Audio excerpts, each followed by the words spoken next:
सबसे अनमोल खजाना। एक बार की बात है, एक राजा अपने सिपाहियों के साथ जंगल में शिकार के लिए गया, लेकिन अचानक बारिश का मौसम होने की वजह से आकाश में अंधेरा छाने लगा। राजा अपने मार्ग से भटक गया और सिपाहियों से अलग हो गया।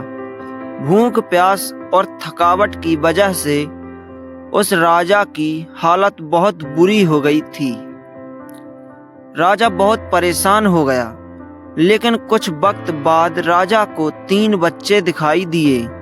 तीनों बच्चे काफी अच्छे दोस्त लग रहे थे। राजा ने उन तीनों बच्चों को अपने पास बुलाया और कहा, क्या तुम मेरे खाने के लिए खाना और पीने के लिए पानी ला सकते हो? ये सुनकर तीनों बच्चों ने कहा, जी हम अभी घर जाकर आपके लिए कुछ लेकर आते हैं।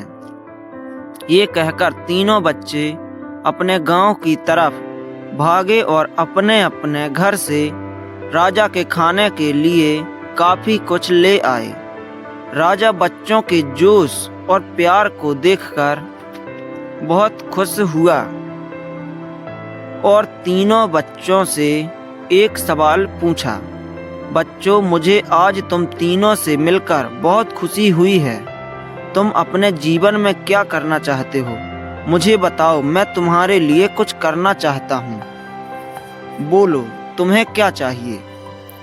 ये सुनकर तीनों बच्चे कुछ देर तक सोचते रहे और फिर थोड़ी देर में उनमें से एक लड़के ने कहा, मुझे धन चाहिए।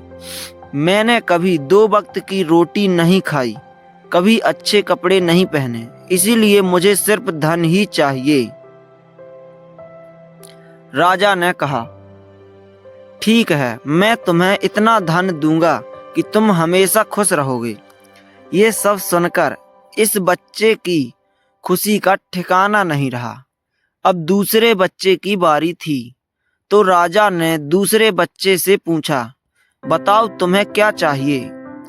दूसरे बच्चे ने कहा, मैं चाहता हूं कि मुझे एक बंगला और घोड़ा गाड़ी मिल जाए, क्योंकि मेरा घर छोटा है और बहुत बुरी हालत में है।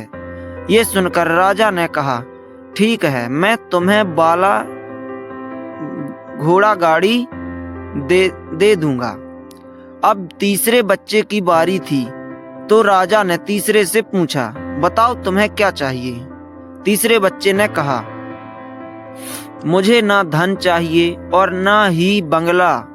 मुझे आप ऐसा आशीर्वाद दीजिए कि मैं विद्वान बन जाऊं और शिक्षा पूरी होने के बाद अपने देश की सेवा करने के लायक बन जाऊं। जब राजा ने तीसरे बच्चे की बात सुनी, राजा तीसरे बच्चे से बहुत खुश हुए और राजा ने उस तीसरे बच्चे के लिए सर्वोत्तम शिक्षा का इंतजाम करवाया। तीसरा बच्चा बहुत मेहनती था, इसीलिए दिन रात एक करके उसने पढ़ाई की और बहुत बड़ा विद्वान बन गया। और सही वक्त आने पर राजा ने उसे अपने राज्य का मंत्री बना दिया। अचानक राजा को सालों पुरानी वो घटना याद आ गई। राजा ने मंत्री से कहा, कई सालों पहले तुम्हारे साथ जो 2 बच्चे थे, अब उनका क्या हाल है? मैं एक बार चाहता हूँ कि तुम तीनों से एक साथ फिर से मिलूं। एक काम करो, अपने तीनों दोस्तों को कल खाने पर आमंत्रित करो। मंत्री ने अपने दोस्तों के पास ये संदेश भेज दिया। अगले दिन तीनों दोस्त राजा के सामने उपस्थित हुए। राजा ने कहा, आज मैं तुम तीनों को फिर से एक साथ देखकर बहुत खुश हूँ। राजा ने मंत्री के कंधे पर हाथ रखकर कहा, इनके बारे में मैं तो जानता हूँ, तुम दोनों मुझे अपने बारे में कुछ बताओ। ये सुनकर जिस लड़के ने धन मांगा था, उस लड़के ने कहा, महाराज, मैं बहुत परेशान हूँ। आपने जितना धन मुझे दिया था, उतना धन पाकर मैं बहुत आलसी हो गया और मैंने बहुत सी बेकार चीज़ों में अपने धन को बर्बाद किया और मेरा बहुत सारा धन चोरी भी हो गया। इसीलिए मैं आज उसी हालत में हूँ जिसमें आपने मुझे पहले देखा था। ये सुनकर राजा ने दूसरे लड़के से पूछा, बताओ तुम कैसे हो? दूसरे लड़के ने जवाब दिया, महाराज मेरा भी कुछ ऐसा ही हाल है। मैं तो अपने बंगले में बहुत खुशी और सुकून से रह रहा था, लेकिन कुछ वक्त पहले आई बाढ़ में मेरा सब कुछ बर्बाद हो गया। मैं भी उसी हाल में हूँ जिसमें आपने मुझे पहले देखा।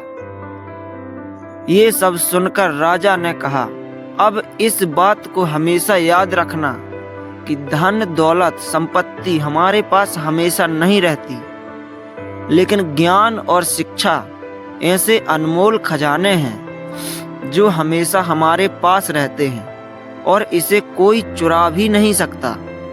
अगर तुम शिक्षा में विद्वान बन जाओगे तो धन और संपत्ति अपने आप तुम्हें मिल जाएंगे। सीख, धन पाने का लालच हर किसी को होता है। हर कोई चाहता है कि वो अच्छे घर में रहे, अच्छा खाना खाए और अच्छे कपड़े पहनकर एक सेठ की जिंदगी जिए। लेकिन ज्ञान और शिक्षा के बिना अगर आपको बंगला, गाड़ी, पैसा मिल भी जाए तब भी वो आपके किसी काम का नहीं, क्योंकि तब आपको समझ ही नहीं आएगा कि इसे संभालना कैसे है।